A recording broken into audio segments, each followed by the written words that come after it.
આજે આપણે બનાવીશું મમરાની રેસીપી। તો જાડા તળિયાવાળી કઢાઈને ગરમ કરવા માટે રાખી છે। તો તેની અંદર અત્યારે આપણે અડધી વાટકી જેટલું પાણી લઈશું। થઈ ગયું છે। તો હવે તેની અંદર અત્યારે મેં 2 વાટકી જેટલો ઝીણો સમારેલો ગોળ લીધો છે। તો આપણે હાઈ ગેસની ફ્લેમ પર હવે આને 4 થી 5 મિનિટ માટે આ રીતે જ ઉકળવા દઈશું। મિનિટ જેટલો સમય થયો છે ને તમે જોઈ શકો છો ગોળનો કલર આપણો પહેલા કરતાં બદલાઈ ગયો છે। અને મમરા જે લીધા છે તેને એડ કરી અને મિક્સ કરીશું।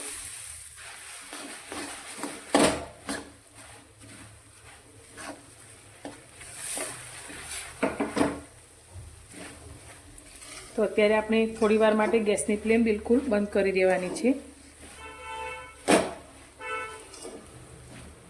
ગોળની અંદર આપણે બધા જ મમરા મિક્સ કરી લીધા છે। તો આપણે અત્યારે મમરાના લાડુ બનાવીએ છીએ, પરંતુ અત્યારે આપણે આ ગરમ મિશ્રણથી મમરાના લાડુ બનાવીશું તો આપણે હાથથી દજાશે। તો તેના માટેની એક આપણે ટ્રીક વાપરીશું।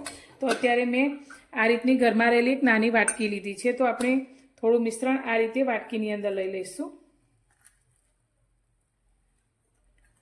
અને આ જ રીતે આપણે એ જ સાઈઝની બીજી એક વાટકી લઈ લઈશું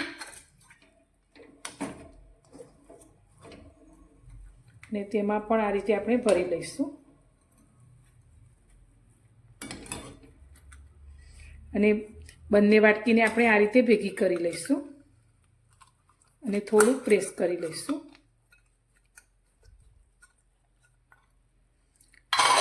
તો જરા પણ હાથથી દજાય નહીં તે રીતે આપણે આ રીતે મમરાનો લાડુ બનીને તૈયાર થઈ ગયો છે। તો આ જ રીતે આપણે બધા જ લાડુ બનાવી લઈશું। તો મિત્રો મેં બધા જ લાડુ બનાવીને તૈયાર કરી લીધા છે। તો આપણે ફક્ત આ રીતે એક નાની વાટકીની મદદથી જરા પણ દજાય નહીં તે રીતે એકદમ સરસ એવા ગોળ લાડુ બનાવીને તૈયાર કરી લીધા છે।